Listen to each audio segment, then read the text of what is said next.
ओम शांति। आज की मुरली का सार है, स्वमान की स्मृति का स्विच ऑन करने से देह भान के अंधकार की समाप्ति। ओम शांति। आज अकाल मूर्त बाप सभी अकाल तख्तधारी, विश्व कल्याण के ताजधारी, मस्तक में चमकते हुए बिंदी के तिलकधारी बच्चों को देख रहे हैं। हर एक तख्तधारी भी है, ताजधारी भी है, तिलक भी सभी का चमक रहा है। सभी के मस्तक बीच आत्मा बिंदी सितारे के समान दिखाई दे रही है। आप सभी भी अपने तख्त, ताज और तिलक को देख रहे हो। सारी सभा बाप दादा को ताज और तिलकधारी तख्त नशीन दिखाई दे रही है। ये अलौकिक सभा कलयुगी राज्य सभा और सतयुगी राज्य सभा से कितनी न्यारी और प्यारी है। तो ऐसी सभा के अधिकारी आत्माएं कितनी प्यारी है। आप सभी को भी अपना ये तख्त, ताज और तिलकधारी स्वरूप प्यारा लगता है ना। जब अकाल तख्त नशीन अकाल मूर्त श्रेष्ठ आत्मा स्थिति में स्थित हो, तख्त पर बैठते हो, तो यह स्थिति कितनी श्रेष्ठ है। सभी के श्रेष्ठ स्थिति की झलक इस सूरत को फरिश्ता बना देती है। साधारण सूरत नहीं, फरिश्ता सूरत। तो फरिश्ता सूरत भी कितनी प्यारी है। फरिश्ते सभी को बहुत प्यारे लगते हैं, क्योंकि फरिश्ता सर्व का होता है, एक दो का नहीं। बेहद की दृष्टि, बेहद की वृत्ति, बेहद की स्थिति वाला है। फरिश्ता सर्व आत्माओं के प्रति परमात्म संदेश वाहक है। फरिश्ता अर्थात सदा उड़ती कला वाला। फरिश्ता अर्थात सर्व का रिश्ता एक बाप से जुटाने वाला है। फरिश्ता अर्थात डबल लाइट, देह और देह के संबंध से न्यारा, हल्का। फरिश्ता अर्थात सर्व को स्वयं की चलन और चेहरे द्वारा बाप समान बनाने वाला। फरिश्ता अर्थात सहज और स्वतः अनादि और आदि संस्कार सदा इमर्ज स्वरूप में दिखाने वाला। फरिश्ता अर्थात निमित्त भाव, निर्माण स्वभाव और सर्व प्रति कल्याण की श्रेष्ठ भावना वाला। ऐसे फरिश्ते होना। फलक से कहो कि हम नहीं होंगे तो कौन होगा। फलक है ना। तो बाप दादा ऐसे फरिश्तों की दरबार देख रहे हैं। सिर्फ इसी स्वमान में स्थित रहने से देह भान स्वतः ही समाप्त हो जाएगा। बाप देखते हैं कि बच्चे देह भान को छोड़ने की बहुत मेहनत करते हैं। एक देह भान के रूप को छोड़ते हैं तो दूसरा आ जाता है, फिर दूसरे को छोड़ते हैं तो तीसरा आ जाता है। लेकिन छोड़ना सदा मुश्किल होता है और धारण करना सहज होता है। तो बाप दादा कहते हैं कि स्वमान में सदा रहो। जहाँ स्वमान है वहाँ देह भान आ नहीं सकता। तो छोड़ने की मेहनत नहीं करो, लेकिन स्वमान में स्थित रहने का अटेंशन रखो। और संगम युग पर स्वयं बाप द्वारा कितने अच्छे अच्छे स्वमान प्राप्त हैं। प्राप्त करना नहीं है, प्राप्त है। अपने स्वमान की लिस्ट निकालो, कितनी बड़ी लिस्ट है। सारे कल्प में कितने भी स्वमान अर्थात टाइटल्स किसी भी नामी ग्रामी आत्मा के हों, चाहे राजनेता हो, चाहे अभिनेता हो, चाहे धर्मात्मा हो, चाहे महान आत्मा हो, उनके अगर टाइटल गिनती भी करो तो आपके स्वमान की लिस्ट से ज्यादा हो सकते हैं।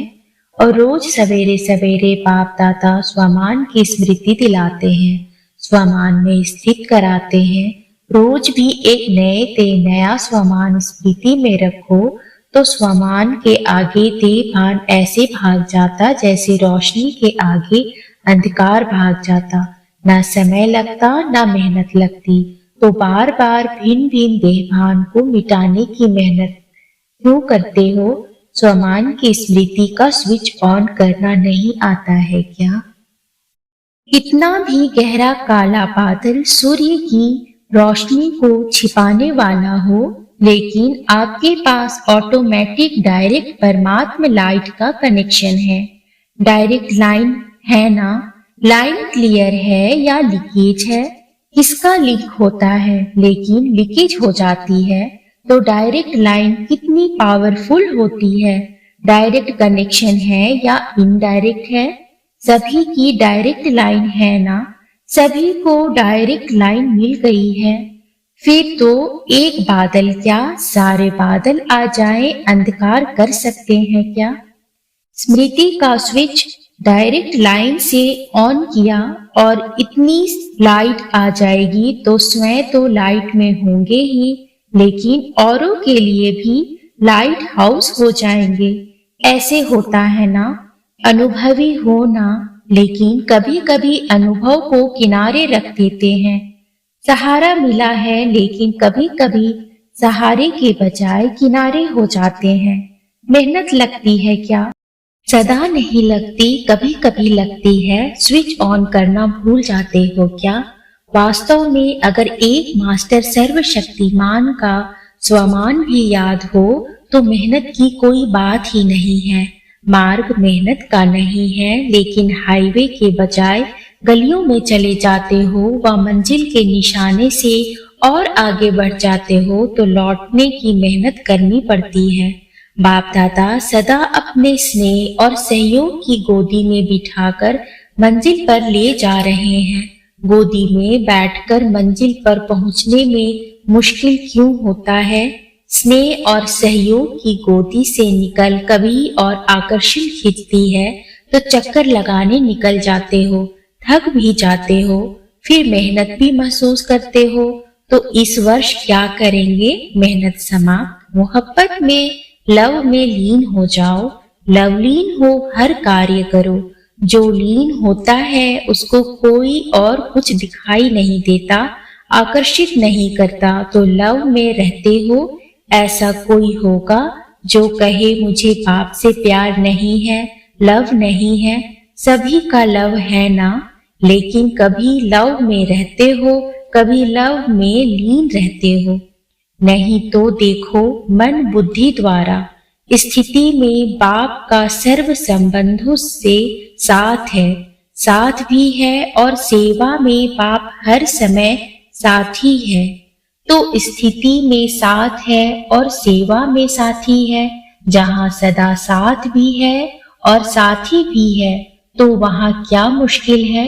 परम आत्मा की महिमा ही है मुश्किल को सहज करने वाले। ऐसा बाप आपके साथ है और साथी है तो मुश्किल हो सकता है, फिर क्यों मुश्किल करते हो। समय प्रमाण बाप स्वयं हर बच्चे को सर्व संबंधों की ऑफर करते हैं। जैसा समय वैसे संबंध के साथ रहो व साथी बनाओ। कोई समय तो संबंध से साथी बनाते हो और कोई समय साथी को किनारे कर देते हो। फिर कहते हैं कि अकेलापन फील होता है। चलते चलते अकेलापन लगता है, और अकेलापन होने से क्या होता है, अपनी श्रेष्ठ जीवन साधारण जीवन अनुभव होती है। फिर कहते हैं बोरिंग लाइफ हो गई है, कुछ चेंज चाहिए। एक तरफ बाप दादा को खुश करते हैं कि हम तो कंबाइंड हैं। कंबाइंड कभी अकेला होता है क्या। बड़ी अच्छी अच्छी बातें करते हैं बाबा, हम तो हैं ही कंबाइंड। फिर 15-20 वर्ष बीतता तो कहते हैं चेंज चाहिए, अकेले हो गए हैं। वैसे भी देखो, दुनिया में अगर चेंज चाहते हैं तो कोई सागर के किनारे पर जाकर सो जाते हैं, कोई मनोरंजन में चले जाते हैं, डांस करते हैं, कोई गीतों की मौज में मौज मनाते हैं, कोई कंपनी या कंपेनियन का साथ लेते हो। यही करते हो ना, खेल करते हो। खेलों की दुनिया में बगीचे में चले जाते हो। यहाँ ज्ञान सागर का किनारा है, यह भूल जाते हो। अगर सागर पसंद है तो सागर के किनारे बैठ जाओ। बाप ज्ञान सागर है ना, बाप कंपेनियन नहीं है क्या। उससे मजा नहीं आता है कि समझते हो, बिंदी से क्या मजा आएगा। आप सभी को सदा बहलाने के लिए तो ब्रह्मा बाप भी अव्यक्त हुए, लेकिन यहाँ तो सदा का साथी चाहिए ना। जब भी अपने को अकेलापन अनुभव करो तो उस समय बिंदु रूप नहीं याद करो। यह मुश्किल होगा, उससे बोर हो जाएंगे, लेकिन अपने ब्राह्मण जीवन की भिन्न भिन्न समय की रमणीक अनुभव की कहानियां स्मृति में लाओ। अनुभव की कहानियों का किताब सभी के पास है। जब बोर हो जाते हो तो नॉवेल्स पढ़ते हैं ना, तो आप अपने कहानियों का किताब खोलो और उसे पढ़ने में बिजी हो जाओ। अपने स्वमान की लिस्ट को सामने रख लाओ, अपने प्राप्तियों की लिस्ट को सामने लाओ। ब्राह्मण संसार के विचित्र प्रैक्टिकल कहानियों को स्मृति में लाओ। अपने को चेंज करने के लिए समाचार पत्र पढ़ने का भी आधार लेते हैं तो ब्राह्मण संसार के कितने अलौकिक समाचार आदि से अब तक देखे हैं व सुने हैं। समाचार पत्र भी आपके पास है। कईयों को पेपर पढ़ने के बिना चैन नहीं आता है। पेपर भी आपके पास है, पेपर पढ़ो। डांस और साज तो जानते ही हो, बिना थकावट के डांस करते हो। मन मना भाव होना ही सबसे बड़ा मनोरंजन है, क्योंकि सर्व संबंधों का रस व अनुभूतियां करना ही मन मना भाव है। सिर्फ बाप के रूप में या विशेष 3 रूपों के संबंध से अनुभव नहीं है, लेकिन सर्व संबंधों के स्नेह का अनुभव कर सकते हो। संबंधों से याद तो करते हो, लेकिन फर्क क्या हो जाता है? एक है दिमाग से नॉलेज के आधार पर संबंध को याद करना और दूसरा है दिल से उस संबंध के स्नेह में, लव में लीन हो जाना। आधा तो करते हो, बाकी आधा रह जाता है। इसलिए थोड़ा समय तो ठीक रहते हो, थोड़े समय के बाद सिर्फ दिमाग से ही संबंध को याद किया तो दिमाग में दूसरी बात आने से दिल बदल जाता है। फिर मेहनत करनी पड़ती है। फिर क्या कहते हो? हमने याद तो किया बाबा मेरा कंपेनियन है, लेकिन कंपेनियन ने तोड़ तो निभाई नहीं, अनुभव तो कुछ हुआ नहीं। ये दिमाग से याद किया, दिल में स्नेह को समाया नहीं। जब भी कोई बात दिमाग में आती है तो वह निकलती भी जल्दी है, लेकिन दिल में समा जाती है तो उसको चाहे सारी दुनिया भी दिल से निकालना चाहे तो भी नहीं निकाल सकती। तो सर्व संबंधों को समय प्रमाण, जिस समय जिस संबंध की आवश्यकता है फ्रेंड की, और याद करो बाप को तो मजा नहीं आएगा। इसलिए जिस समय जिस संबंध की अनुभूति चाहिए उस संबंध को स्नेह से, दिल से अनुभव करो। फिर मेहनत भी नहीं लगेगी और बोर भी नहीं होंगे, सदा मनोरंजन। तो इस वर्ष क्या करेंगे? मेहनत से निकलना है। हेड मास सिर्फ ओके लिखना और कुछ नहीं लिखना। ओके से समझ जाएंगे कि मेहनत से निकल गए। लंबे लंबे पत्र नहीं लिखना, नहीं तो कहते हैं कि पत्र तो लिखा, जवाब नहीं मिला।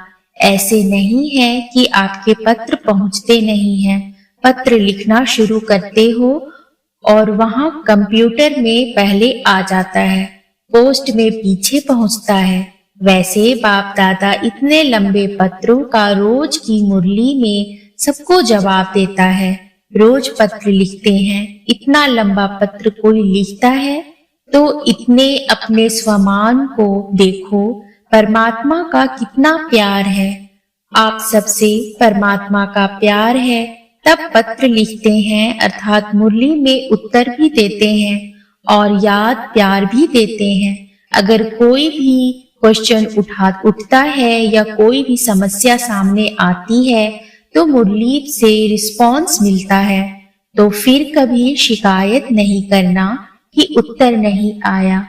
बाकी अच्छा करते हो। जो दिल में बात आती है वो बाप के आगे रखना, अर्थात दिल से निकाल दिया। वो भले करो लेकिन शॉर्ट लिखो।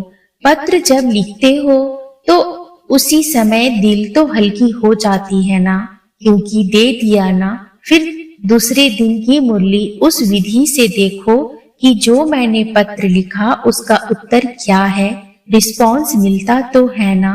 बेहद का बाप है तो पत्र भी बेहद का लिखेगा, छोटा थोड़ी ही लिखेगा। बाप दादा ने देखा कि चारों ओर के डबल विदेशी बच्चे सेवा में अच्छी लगन से लगे हुए हैं। एक एक को देखते हैं तो हर एक एक दो से प्यारे लगते हैं। अगर नाम लेंगे तो कितने नाम लेंगे, इसलिए सभी अपने नाम से विशेष सेवा की रिटर्न मुबारक स्वीकार करना। नाम लेना शुरू करेंगे तो माला बनानी पड़ेगी, लेकिन माला के सभी मन के बाप दादा के सामने है। समय प्रति समय सेवा बेहद की और सफलता संपन्न होती जा रही है। वर्तमान समय विशेष विदेश में 2 सेवाओं का रिजल्ट अच्छा प्रत्यक्ष हुआ। अनेक प्रकार की सेवाएं तो चलती ही रहती है, लेकिन विशेष एक ये ग्लोबल बुक जो मेहनत करके तैयार किया है, उसके निमित्त चारों ओर विशेष आत्माओं का संपर्क में आना सहज हो गया। तो जिन बच्चों ने दिल व जान, सिक व प्रेम से समय दिया, सहयोग दिया, उसके प्रत्यक्ष फल सेवा के निमित्त आत्माओं को बाप दादा पद्म गुना मुबारक दे रहे हैं। और साथ साथ जो अभी डायलॉग व रीट्रीट किया, उसकी रिजल्ट भी पहले से अच्छी रही। और सभी देश वालों ने इसमें जो सहयोग दिया उन सबको भी मुबारक। लक्ष्य अच्छा रखा तो चारों ओर अभी इस 2 प्रकार की सेवा की अच्छी धूमधाम चल रही है और आगे भी चलती रहेगी। बाप दादा को याद है कि पहले विदेश से वीआईपी तो छोड़ो, आईपीजी लाना भी मुश्किल लगता था और अभी तो सहज लगता है ना। तो यह सेवा का प्रत्यक्ष फल है और कितनों की दुआएं मिली जिसके साथ में बुक जाता है।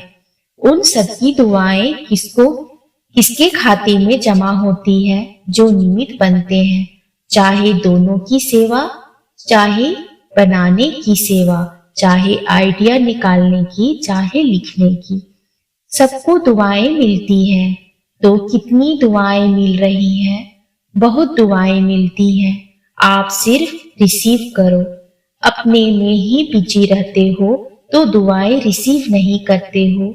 और जो भी आईपीजी या वीआईपी पीजी संपर्क में आते हैं तो एक कितनों का अनुभव सुनाएंगे, तो उन सभी की दुआएं ब्राह्मण आत्माओं को बहुत बहुत प्राप्त होती हैं।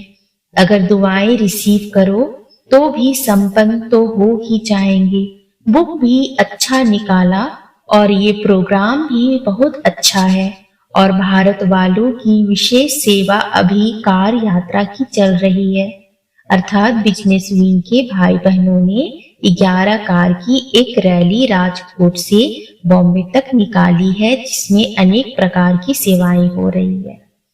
उसकी भी रिजल्ट बहुत अच्छी निकल रही है और आगे एक भी निमित्त बन गए तो अनेकों के भाग्य जगाते रहेंगे। तो ये भी सेवा की रिजल्ट अच्छी दिखाई दे रही है। जो भी इस सेवा में निमित्त हैं, उमंग उत्साह से बढ़ रहे हैं, उन सभी को भी चारों ओर के भारतवासी बच्चों को, सहयोगी बच्चों को, निमित्त बच्चों को बाप दादा मुबारकबाद देते हैं। मेहनत नाम मात्र और सफलता ज्यादा। अब ऐसी सेवा के प्लान बनाओ। इस सेवा में भी यह दिखाई देता है कि मेहनत कम, रिजल्ट ज्यादा। ऐसे विदेश के दोनों प्रोग्राम में भी ऐसे हैं। अच्छा, देश विदेश के सर्व सेवा में उमंग उत्साह से आगे बढ़ने वाले, अथकपन औरों को दान वरदान देने वाली आत्माओं को, चारों ओर के बाप के सर्व संबंध के लव में लीन रहने वाली लवलीन आत्माओं को सदा सहज अनुभव करने, औरों को भी सहज अनुभव कराने वाली सहज योगी आत्माओं को सदा स्वयं को स्वमान द्वारा सहज देह भान से मुक्त करने वाली जीवन मुक्त आत्माओं को सदा बाप को साथ अनुभव करने वाले और साथी अनुभव करने वाले समीप आत्माओं को बाप दादा का याद प्यार और नमस्ते। आज का वरदान है, अपने आदि और अंत दोनों स्वरूप को सामने रख खुशी व नशे में रहने वाले स्मृति स्वरूप भव। जैसे आदि देव ब्रह्मा और आदि आत्मा श्री कृष्ण दोनों का अंतर दिखाते भी साथ दिखाते हो, ऐसे आप सब अपना ब्राह्मण स्वरूप और देवता स्वरूप दोनों को सामने रखते हुए देखो कि आदि से अंत तक हम कितनी श्रेष्ठ आत्माएं रही हैं। आधा कल्प राज्य भाग्य प्राप्त किया और आधा कल्प माननीय पूजनीय श्रेष्ठ आत्मा बने, तो इसी नशे और खुशी में रहने से स्मृति स्वरूप बन जाएंगे। आज का स्लोगन है, जिनके पास ज्ञान का अथाह धन है उन्हें संपन्नता की अनुभूति होती है। ओम शांति।